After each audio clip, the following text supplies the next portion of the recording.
네, 평가절하되지 않는 삶들을 위하여를 주제로 북에서 온 작가 3인 3색 토크 파트 3 세 번째 이야기를 좀 할 텐데요. 세 번째 이야기는 미래에 초점을 맞춰서 이야기를 하겠습니다. 우리는 미래를 위해서 살아가는 것이기 때문에 이 경계를 넘었다는 것, 이것이 우리가 어떻게 미래에 확장되는 정체성으로 나아갈 수 있는지 궁금하기도 하고 좀 이야기를 해보고 싶은데요. 북한에서 온 사람들, 법률 용어로는 북한 이탈 주민이라고 합니다.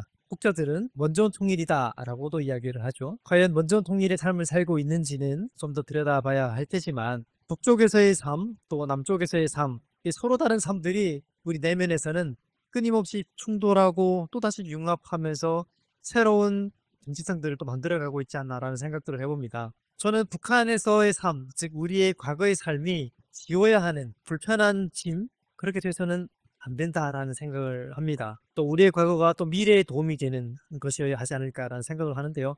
노벨 문학상을 받은 한강 작가가 그런 이야기를 했죠. 과거는 현재를 돕고 있는가?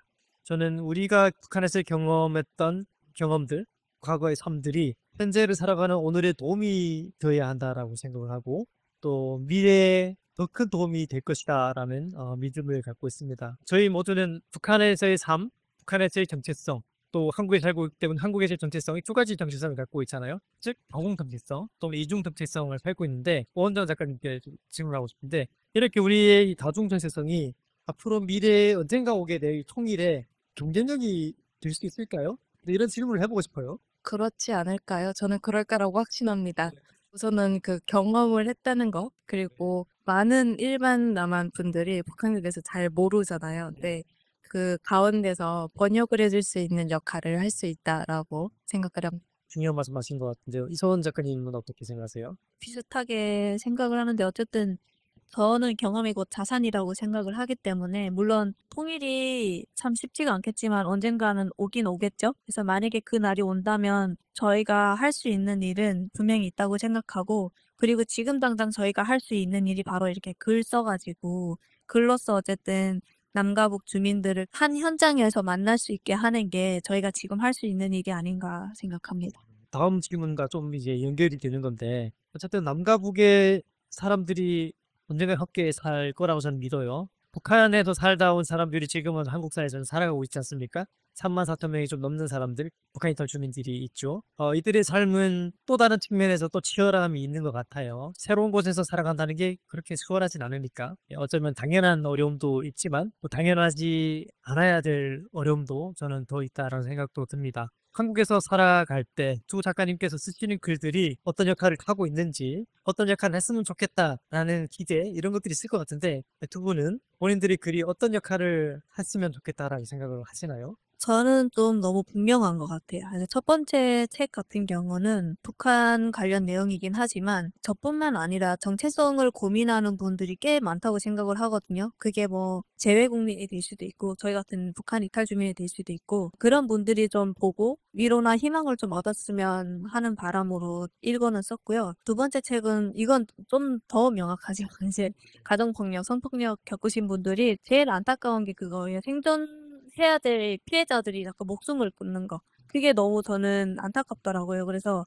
그런 분들이 좀 많이 보고 그런 분들이 좀 스스로 사회로 이렇게 좀 당당하게 나올 수 있었으면 좋겠는 바람이 있습니다. 두 번째, 이소원 작가님의 두 번째 책이 이제 불편한 관심인데, 그 책의 많은 부분을 차지하는 게 폭력이라는 키워드잖아요. 말씀하셨던 것처럼 폭력을 어떻게 대하는지, 그 폭력을 치유하는 과정, 그런 내용들이 있어서 메시지가 분명하다라는 생각이 들어요. 저는 읽으면서 이런 생각도 들었어요. 두 분도 사실은 똑같은 내용들이 들어가 있어요. 가정폭력, 특히 술을 좋아하는 아빠, 그리고 그 아버지가 가하는 가정의 폭력들, 이런 것들을 저는 읽으면서 저는 경험을 하지 못했던 폭력들이요. 술이 남자를 굉장히 용기를 주잖아요. 근데 그 용기가 폭력을 만들기 때문에 거기에서 결국은 피해자가 엄마고 딸이고 결국은 여성이더라고요. 그래서 그런 것들을 남자이기 때문에 경험을 해보지 못했지만 쉽게 다루긴 좀 어려운 주제인 것 같아요. 그렇죠? 근데 그걸 글로 쓰셨으니까 저는 감사하다는 생각도 들었고 북한에서 여성들에게 가하는 이런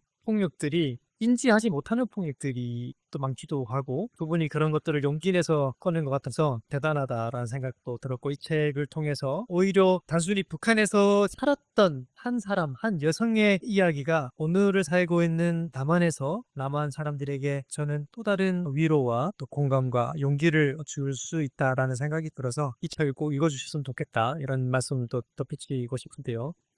통일에 대한 이야기를 많이 하고 있죠. 그런데 통일에 대한 관심이나 기대는 점점 줄어들고 있어요. 사실 통일이라는 문제는 저희 같은 사람들에게는 개인적인 일이잖아요. 헤어진 가족을 만나주고 있는 것이고 누구보다 간접 통일을 원하는 사람들이 더 요즘은 힙하게 이야기하는 트렌드인 것 같기도 한데 사실 통일을 말하는데 힙한 이야기는 매칭이 안 됩니다. 왜냐하면 통일 자체가 진부하잖아요. 그럼에도 불구하고 이 문제를 이렇게 말랑말랑하고 힙하게 통일을 힙하게 말을 한다는 것, 평화를 힙하게 말한다는 것 어려울 것 같아요. 그래도 불구하고 두 분은 저 할 수 있을 거라 생각이 듭니다.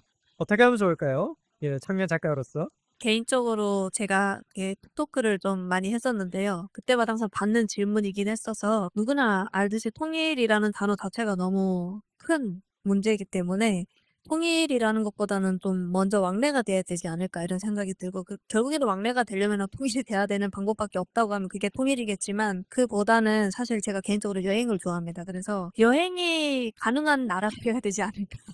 여행이 가능한 나라가 되면 좀 힙하게 저희가 왔다 갔다 할 수 있지 않을까 이런 생각이 좀 드네요. 옥류관 가서 선술 후면 원래 먼저 술을 약주를 마시고 면을 후에 먹는데요. 옥류관은 이걸 보고 있어요. 아니요. 구글링에서 찾아봤습니다. 선술 후면을 하는 그날을 위해서. 여행 키워드를 말씀하셨는데 오전 작가님도 사실은 여행 키워드인 것 같아요. 이제 우리가 여권 파워라는 게 있거든요. 여권으로 비자 없이 방문할 수 있는 나라가 얼마나 많으냐를 가지고 랭킹을 매기는 건데 대한민국 여권이 1위입니다. 예. 비자 없이 대한민국 여권만 있으면은 방문할 수 있는 나라가 전 세계 194개 국가입니다. 여권 파워라는 게 단순히 랭킹의 의미를 넘어서 그만큼 국가의 신뢰, 안전에 대한 신뢰, 여행객에 대한 신뢰를 의미하거든요. 그런데 참 마음이 아픈 게 이렇게 강력한 여권 파워 2위를 갖고 있는 대한민국 여권으로 우리가 단 1초도 방문할 수 없는 것이 가장 가까운 북한이에요. 예, 그래서 전 부분의 이 여행이라는 키워드가 통일의 문을 여는 굉장히 중요한 키워드라는 생각이 들어요.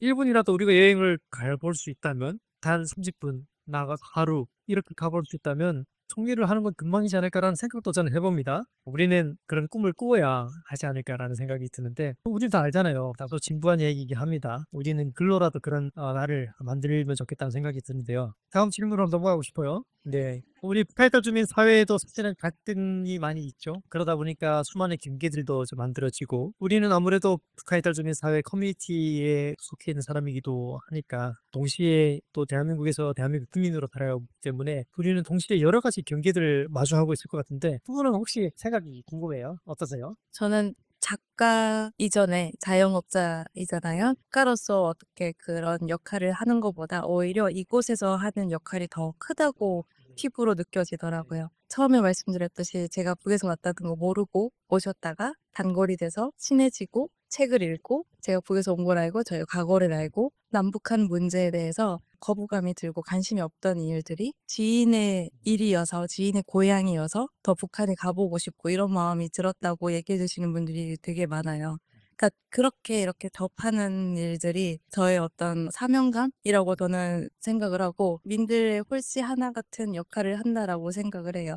제게 부어진 역량이 그 정도 그릇이어서 제가 할 수 있는 건 이곳에 오는 사람들에게 북한과 통일에 대한 관심을 좀 심어주는 거 그게 이제 제가 하는 일이고 하고 싶은 일이고 사명감 생각합니다. 글이 다 전하지 못하는 것들 할 수 있는 게 만나서 할 수 있는 거라고 생각을 합니다. 중요한 것 같습니다. 실존적인 현장에서 실존적 주제를 가지고 이야기하는 거니까. 근데 진짜 이 동네에 많은 분들이 이야기를 해주셔가지고 저도 오히려 내가 이런 일을 하고 있구나라는 피드백이 바로바로 오니까 좀 뿌듯한 부분도 있고 내가 더 열심히 어떤 이곳에 오는 사람들에게는 북한과 통일에 대한 관심을 좀 심어줘야 되겠다라는 그런 마음이 들어요.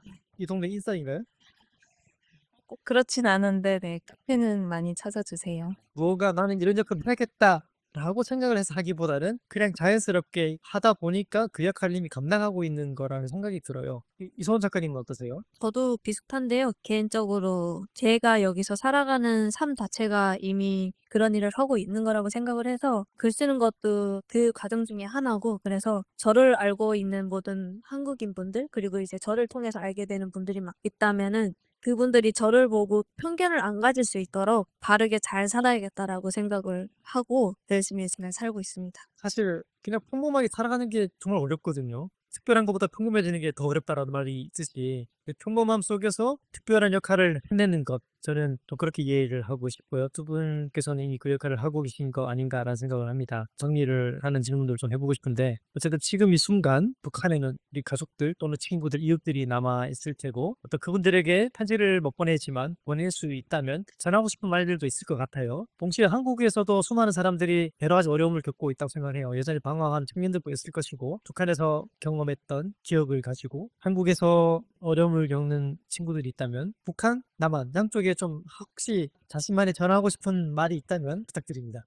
저는 남한 청년들에게는 삶을 사랑하라는 말을 해주고 싶어요. 이거는 저 스스로에게 하는 말이기도 해서 저는 제 삶을 너무 사랑하거든요. 제 시간 안에 제가 싫어하는 것들을 안 하고 좋아하는 것들로만 하려고 부단히 애쓰면서 살아가는 사람이에요. 자기 스스로의 삶을 잘 끌어갈 수 있는 사람이 되면 옆에 어떤 사람이 있던 도움을 줄 수도 있고 같이 이제 협력해 갈 수도 있고, 그러니까 스스로 잘 서야 된다고 생각을 해서, 그게 이제 한국 사회가 참 많이 치열하잖아요. 경쟁에 나서려면 나 스스로 꿋꿋하게 잘 설 수 있고 내가 나를 사랑해야 된다라는 게 저는 밑바탕이 있어야 된다고 생각을 합니다. 스스로 사랑하는 삶을 살려고 말하고 싶어요. 너무 추상적인가요? 아니요. 저는 너무 실존적인 것 같다는 생각이 들어요. 자기 자신을 사랑한다는 건 굉장히 좀 중요하다는 생각을 요즘은 자기 학대가 좀 많은 것 같다는 생각도 하거든요. 나 자신을 그럼 어떻게 사랑할 것인지 이런 것들도 좀 굉장히 중요한 것 같아요. 그래서 좋은 말씀을 하신 것 같고 자기를 사랑하면 남도 사랑하기가 쉽지 않을까요? 그럼 혹시 북에 있는 친구들 또래들에게 혹시 방금 딱 질문을 듣는 순간 든 생각은 공부해라 였습니다. 동기해라. 그러니까 북한에서 제가 학교를 제대로 못 다니고 북한 내부에서 교육 시스템이 그렇게 잘 되어 있다고 제가 체감을 못했고 공부를 못했기 때문에 인문학적인 어떤 교양을 쌓을 길이 없다고 저는 느꼈거든요. 기회가 된다면 책을 읽거나 그런 부분이 좀 활성화돼서 그러면 좋겠다라는 인문학적인 네. 공부. 부모님이 하는 잔소리처럼 비기를 하는 이손 작가님은 어떠세요? 북한에 있는 친구들한테는 공부 말씀하셨는데 사실 거기에서 하는 교육이라는 게 김일성 일가에 대한 교육이 대부분이기 때문에 저는 책을 읽으라고 얘기하고 싶고, 여기 계신 분들한테는 만약에 내가 이루지 못할지언정 그래도 꿈은 크게 가지고 살아라고 하고 싶어요. 왜냐면 꿈이 없으면은 삶 자체가 너무 비참하다고 저는 느껴지거든요. 꿈이 있으면 그 꿈을 이루기 위해서 열심히 노력할 수밖에 없어요. 근데 꿈이 없으면 아무것도 안 하게 되더라고요. 그래서 내가 이 꿈을 이룰 수 있을까라고 걱정을 하기보다 꿈을 먼저 세워놓고 그거에 맞게 이제 내가 되어보려고 노력하는 그런 자세가 필요하지 않을까. 두 분은 북한에서의 꿈이 있었나요? 북한에서는 없었습니다. 꿈이 없었습니다. 네. 전 좋은 엄마가 되는 게 꿈이었습니다. 정리나가 되는 게 저도 한국에 와서 처음 꿈을 가졌어요. 제가 학교 다닐 때 교수님이 이런 얘기를 하셨어요. 어떤 사회가 좋은 사회냐라고 했을 때 청년이 꿈을 꿀 수 있느냐 없느냐에 따라서 좋은 사회인지 아닌지를 구분한다라고요. 이거다라는 생각이 들었어요. 불가능하지만 그래도 꿈을 갖는다는 거, 더 크게 갖는다는 거 중요하다는 생각을 합니다. 오늘 작가님께서 나를 사랑하는 게 중요하다라는 이야기도 했는데 사실 우리가 할 수 있는 것 중에 가장 가치 있는 것 중에 하나를 꼽으라고 한다면 우리가 자기를 사랑하고 서로를 사랑하는 것밖에 없지 않을까라는 생각도 해봅니다. 마지막으로 좀 궁금한데요. 혹시 지금 쓰고 계시는 또는 계획하고 계시는 글이 무엇인지 궁금한데요. 다음 글을 알려주시면 어떨까 생각합니다. 끄적이고 있는 게 있는데 다음 작품은 시집을 준비하고 있습니다. 어렵더라고요. 일단은 내년에 공모전에 한번 넣어보려고 열심히 하고 있는데 이게 육아하면서 하니까 쉽지가 않네요.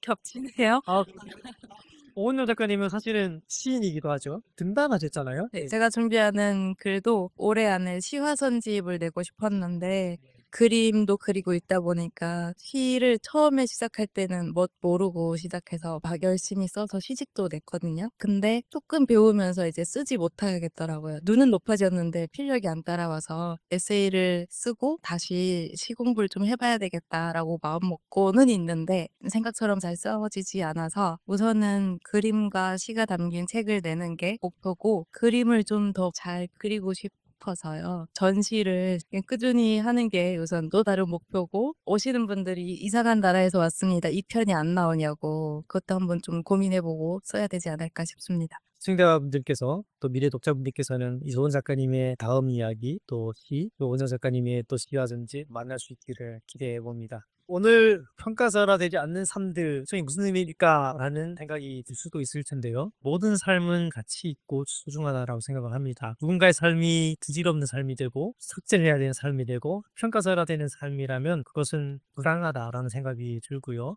북한에서 온 사람들의 과거 그들의 삶, 그들의 경험이 한국 사회에서 존중받고 인정이 되어야 한다는 생각이 들고요. 그리고 두 분께서는 이미 주체적으로 그 삶을 만들어가고 개척하고 있다는 생각이 듭니다. 단순히 북한을 떠나왔다라는 정체성을 넘어서 두 체제를 경험하고 두 삶을 이미 경험했기 때문에 두 삶의 번역가가 되기도 한다는 것이죠. 그래서 결국은 그 경제들을 허물고 미래 통일로 나가는 확장된 정체성이라는 생각이 들어서 이성훈 작가님과 오은현 작가님 그리고 저 조경희 작가 이렇게 세 사람의 이야기가 경제를 넘은 이야기이면서 또 동시에 작은 파동이라도 될 수 있으면 좋겠다 이런 바람을 가져봅니다. 끝으로 여기 계신 두 작가님을 항상 응원해 주시고 항상 찾아봐 주시면 참 감사하겠다 생각이 들고요. 끝으로 출연해 주셔서 감사하고요. 마지막으로 혹시 한마디씩 인사를 전해 주실 수 있다면 부탁드립니다. 지금 날씨가 많이 추워졌는데 맛있는 거 많이 드시고 연말 따뜻하고 건강하게 보냈으면 좋겠습니다. 질문을 드리고 싶었습니다. 저희에게는 질문 주셨는데 다음 책이나 이제 작가님이시니까